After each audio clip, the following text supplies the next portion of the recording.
Hello there. What is going on, everyone? Today we're doing a Star Wars Armada video talking about the Providence class carrier. I'm going to build a list to use the Rebel version of the Providence class carrier that came to us in the Rapid Reinforcements 1 DLC for Star Wars Armada. DLC, I guess, is what you might call it, a little PDF free expansion that we did get. This is a really interesting ship, and maybe one of the most outside-of-the-box thought experiments with a ship that I've ever seen, and I love the way that it came out. And so I wanted to put a list together. If you guys are new here to the channel, we are still giving away a lightsaber, plus we're going to be doing 12 Days of Life Day in December, so make sure you are subscribed and leave a comment on this or one of my videos. It's as simple as that. That's going to enter you to win all those great giveaways that we're doing. We are going to be using Ryan Kingston's Fleet Builder today for this video. And so looking at the Providence class carrier, it's got 2 black dice almost everywhere. It's got 2 black dice for its anti-squadron. It's got 2 black dice in the front, 2 red and a blue also. It's got 2 of each on the sides, and it's got 1 of each in the rear. It's got a native salvo. It's got brace. It's got evade, and it's got redirect. It's got 5 shields in the front, 3 shields on the sides, only 2 in the rear. It's not the fastest ship. It's pretty darn slow. Reminds you of a Victory with how it moves, but it's got a lot more dice if it can get close enough to you. So I decided I'd try to do something to be able to warp it in. And so this is going to be, we're going to have a lot of fun with this one. So I'm going to start off on how I'm going to warp this thing in. I'm going to start off with an MC-75. We're going to do an ordnance cruiser. We're going to put Admiral Raddus on the ordnance cruiser to warp it in. Admiral, because I think, as strong as this ship is, one of its weaknesses is that it can't move particularly fast. Now, there are ways to make it move fast. It's got the most interesting upgrades ever. Right? The Providence has 2 support teams, 2 offensive retrofits, 2 weapons teams, and 2 officers. All just completely wild and outside of the box thinking with this ship. So much you can do with it. I think it's ultra groovy. And so it's just wonderful, like the crazy things this can do. Whether a lot of times you might want to run it as a carrier, but in this case, the idea here is, I think this is a good ship that will do well without any upgrades. And so I want to but I'm not going to run it without any upgrades. I'm going to run it with relatively few upgrades. But I thought, wouldn't it be great to just drop this right in front of the enemy fleet and say, deal with this thing that has native salvo, a really strong salvo, and all kinds of nasty stuff. I just thought this was such a cool ship to drop in somebody's face. And the Separatists don't get to do that, but the Rebels can. So that's what Raddus is going to do. Now, we're going to do some things with the reason I put Raddus on an MC-75 isn't just because he came with the MC-75 expansion, but I wanted to be able to run a Profundity here. It's because, Raddus is range 1 to 2 of himself. When he first came out, it could be any ship, but it has to be of where he is. And so if I use Profundity, I can add another ship. I can move Raddus to the other ship, and we'll do that. I'm going to put a Hammerhead torpedo corvette. If you remember my MC-75 breakdowns, I talked about Profundity, and there's some ships that it works well with. We're going to try the Hammerhead. We're going to do Garell's Honor on this thing. We're going to do all kinds of stuff. The cool thing about this is Raddus gets to jump over to the Hammerhead when Profundity launches this, and since Profundity and Raddus's ability are both they both happen at the start of any round, right? The start of any round. All of a sudden, now I'm deploying. First off, I'm going to deploy this. I'm going to move Raddus over to the Hammerhead, and then I'm going to measure distance 1 to 2 from that, and that's going to give me extreme range on where I want to place the Providence, and I love that. Not only that, and then I can also have the options of taking this awesome Hammerhead. It's Garell's Honor. I can slam it into an enemy ship, but I can do all kinds of other stuff too. I can give it external racks, and so it can throw a lot of black dice before it goes down or before it hits the enemy ship. So I can do damage from external racks, I can do damage from Garell's Honor, and I can do emotional damage. Emotional damage with Cham Syndulla. I was just watching the Star Wars Rebels episode where Cham and his friends Numa and this other guy, they kind of reunite with Hera and Kanan and meet all of them, and they team up to take over the Quasar, light carrier. And I was like, what a great episode of seeing Cham show up again in Star Wars Rebels.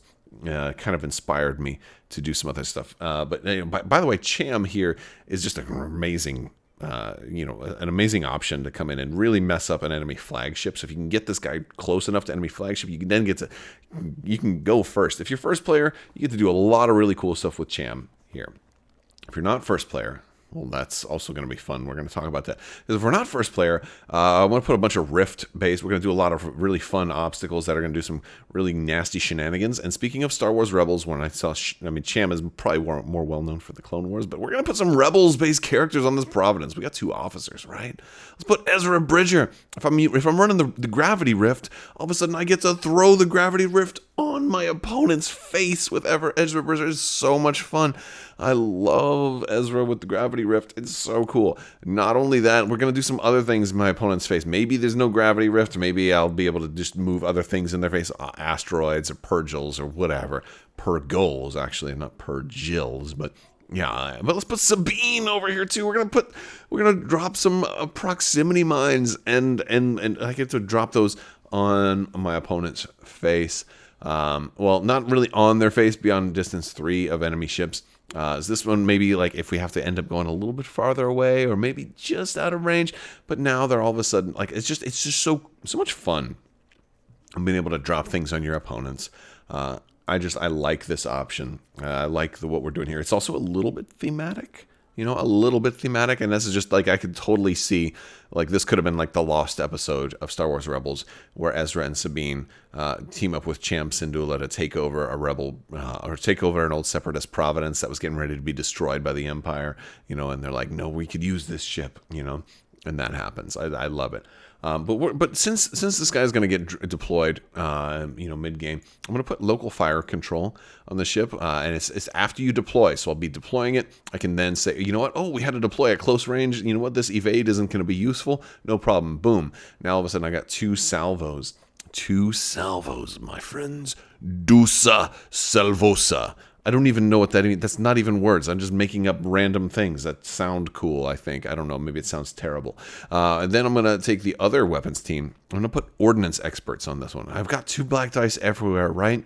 Let's re-roll them. And it's also going to help my salvos. I'm going to be able to re-roll black dice on the salvos. Ordnance experts, really good option on this. We've got some beautiful Providence help here. This is more of an offensive Providence for the Rebels. A lot of times Rebels want to use some of those upgrades to help push squadrons, but I'm not doing that here. It's more about annoying people, throwing things in my opponent's face, whether I'm throwing terrain, throwing tokens, throwing this whole ship, throwing myself into them, throwing extra black dice, throwing Cham at them to change their tokens or to change their command dials. Super fun. And this is only 292 points. We already have our commander here. I need to put a little bit more on this MC75. I'm just going to add external racks to it. I want to have some points left over for a whole nother ship, and we're going to have some fun. This is just another fun ship I'm going to run. An assault frigate. I'm going to run an assault frigate Mark IIA. The Mark IIA is going to have some stuff, right? I'm going to run a Paragon build for the Mark IIA. This is a whole different style of ship. This is a self-contained ship that is fun, can be a threat, and fits into the black dice. Some of the black dice fun shenanigans that I have going on here, although it's not going to have as much built-in rerolls. You can do different things with this one. Like I could see ordnance experts maybe, but the fact is Paragon only gives you 1 black die, and this one doesn't have black dice natively, so it's not 100% the best for black dice, but it's still cool. Now, basically the idea here is I want this guy to have both local fire control, and I also want this to have reactive gunnery. Now, you could certainly change this up a little bit if you would prefer to run electronic countermeasures. You can absolutely do that, but I want this to be the type of ship that people want to shoot at, right? ECM, a lot of times people are like, I'm not going to waste my time. Oh no, you can kill this one. We want you to try because we're gonna have lots of salvos. I'm gonna have a native salvo, probably swapping out the evade for a native salvo, and then I'm gonna have the ability to salvo again with reactive gunnery, and then I could salvo a third time if I want to exhaust, like, local fire control or something like that. Could definitely do a lot of salvoing. Paragon means if you happen to shoot this ship and I salvo you, if I counterattack first, that means when I go, both of my shots can be against you, and I get black dice on both of them if I have you double arced, which is kind of what I'm hoping to do.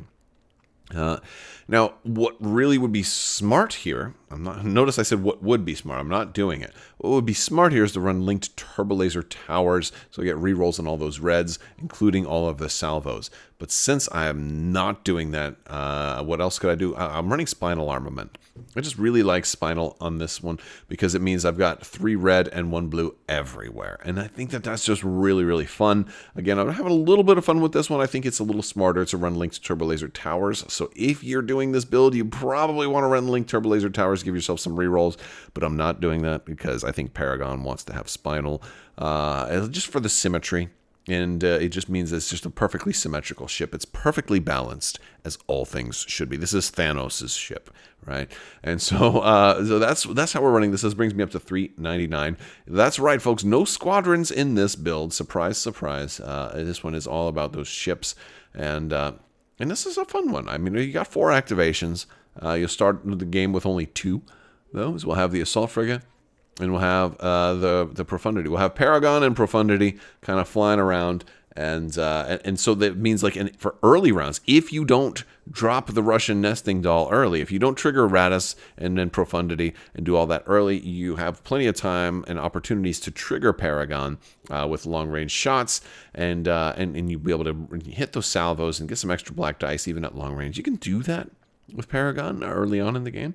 For our... later on, we'll have more ships on the board. But because of the range we get with Profundity, being able to summon this guy and then moving Radis here and then going 1 to 2 from this one, we can probably drop Radis at the end of the first round and still have this Providence right in their face, be able to do Ezra and Sabine stuff. You can go first round or second round, or basically beginning of second round or beginning of third round is when you might. I mean, you could even do it at the beginning of the first round if you really wanted to. You just have this Providence right in people's faces, pretty early. You wouldn't be able to get directly in their face, but you could get surprisingly far. That could be a fun one. It definitely could be. And there's also certain objectives. If your opponent happens to have, station assault, surprise attack, your flagship has to be in the middle of the board. I'm like, okay, good, because boom, here's the whole fleet, right? It could be so much fun. Or something ambush zone or something like that. That could be really cool. Let's talk about our objectives here. Because I have Ezra Bridger, I want that Gravity Rift in play. And so I'm going to go for the 3 that have the Gravity Rift. And so that's going to start off with Rift Assault. I'm going to get that Gravity Rift in there. I'm going to go with Rift Ambush for my yellows. It's because, of course, that's going to have that one. And for navigation, I'm going to go with Doomed Station. I don't know why I said it like that. Doomed Station. Also has the Gravity Rift. And so this is, because really the sweetest thing you can do is use Ezra to throw the Gravity Rift at your opponent, just locking them in at speed 0. There's very little they can do to get out of that rift unless they happen to have some nav tokens or Thrawn dials and stuff like that. It's like there's not that many ways to get out of that, and maybe engine techs, a nav token, and a dial might help them get out of there, but still they're gonna have a really rough day if you throw the Gravity Rift on them. Just make sure you don't accidentally throw it on yourself. Of course, I don't know if you did that, then your opponent deserves to watch you, cry a little bit.